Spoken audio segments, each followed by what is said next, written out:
Sí, veritablement la pandèmia ens ha portat un moment especialment difícil per fer un bon dol, perquè ens hem trobat que la majoria de les persones no s'han pogut acomiadar i han estat molt ausents de tot aquest procés de comiat del seu ésser estimat, no l'han viscut i això crea molt patiment.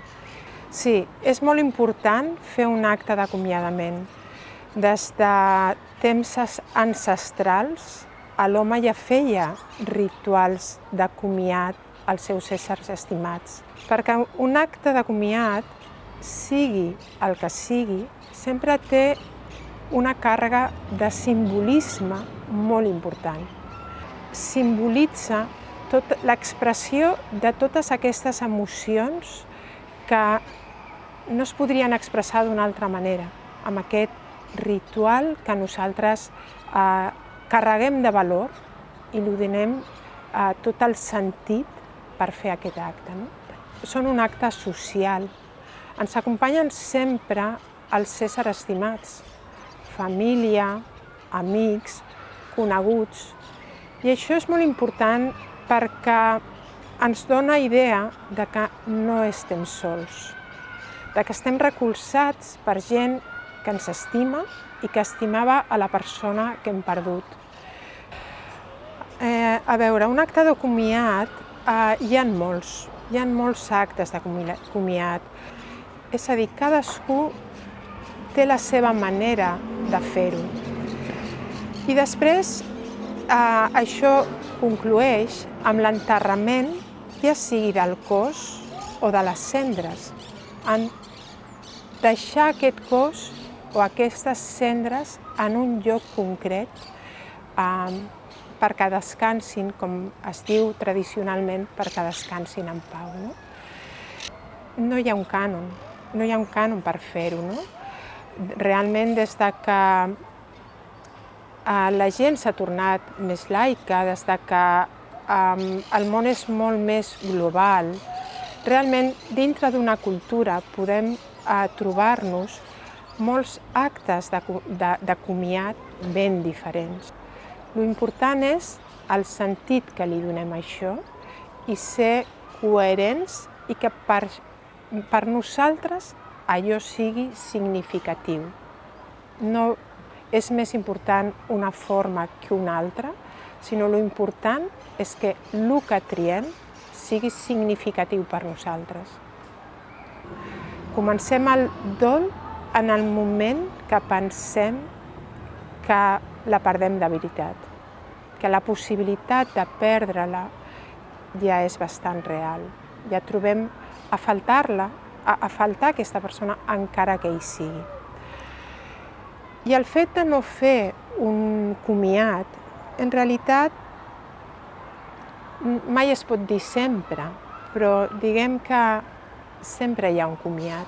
El que passa és que en aquests moments de pandèmia ens han privat de fer el comiat com sempre ho havíem fet. En realitat, pots fer un homenatge, un comiat, en un aniversari, amb un altre, no 2 dies després de mort, sinó esperar que pugui venir tota la família, esperar que puguin venir inclús d'altres països que estan fora i fer aquell comiat quan esteu tots junts. Que les cendres es puguin tenir a casa, legalment és possible tenir-les a casa, ens fa fer aquesta reflexió. Les tenim a casa o a on les portem. Llavors, l'important no és tant a on les posem, a on decidim que sigui el destí final d'aquestes cendres, amb un columbari, a la natura, al jardí de casa, a l'estanteria, a la tauleta de nit. No és tan important això, sinó quin significat hi ha darrere d'això. En realitat, som una societat lliure de triar, de poder triar on volem tenir-les. Però en realitat és, si tenir-les a casa significa que el teu procés de dol s'està quedant paralitzat perquè per tu simbolitza que aquella persona no ha mort, això no és recomanable. Una urna a casa, si és que la persona l'abraça, li parla com si fos el seu ésser estimat, pot simbolitzar que s'està estancant el seu procés de dol. Això no passa res que es faci un mes, 2 mesos, 3 mesos, no passa res. El problema és si passa un any, passen 2, i aquella persona no pot viure sense tocar aquesta urna, sense abraçar aquesta urna, sense parlar-li. Llavors, en aquest sentit, sí que recomanem, quan passa això, fer un acompanyament al dol per poder avançar en aquest procés.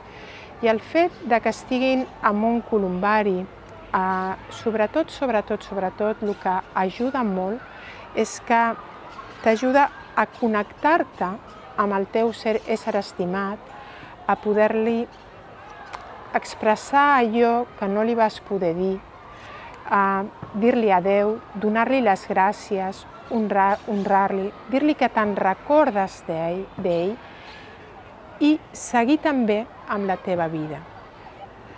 Per mi, el benefici més gran és que els columbaris ens han permès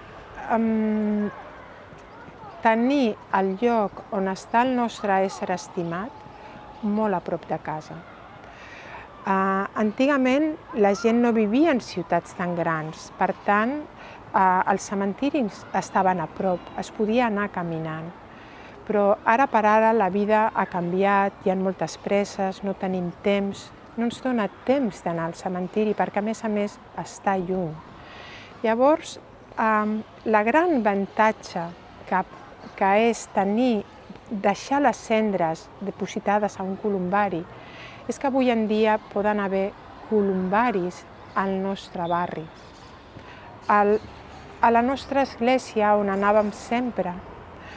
I això ens fa continuar aquest vincle amb aquella persona que va ser tan important en la teva vida. I això realment els columbaris ho faciliten. Jo en el meu treball com a terapeuta de dol el que faig és ajudar a la persona a aliviar el patiment que pateix per haver perdut aquesta persona estimada. Aquesta transformació, aquest canvi, realment el que fa és integrar el que has viscut, el que sents que és bo per tu i que vols mantenir a la teva vida i afegir-ho i integrar-ho de forma que pots vivir amb el record, amb allò integrat i seguint ser feliç.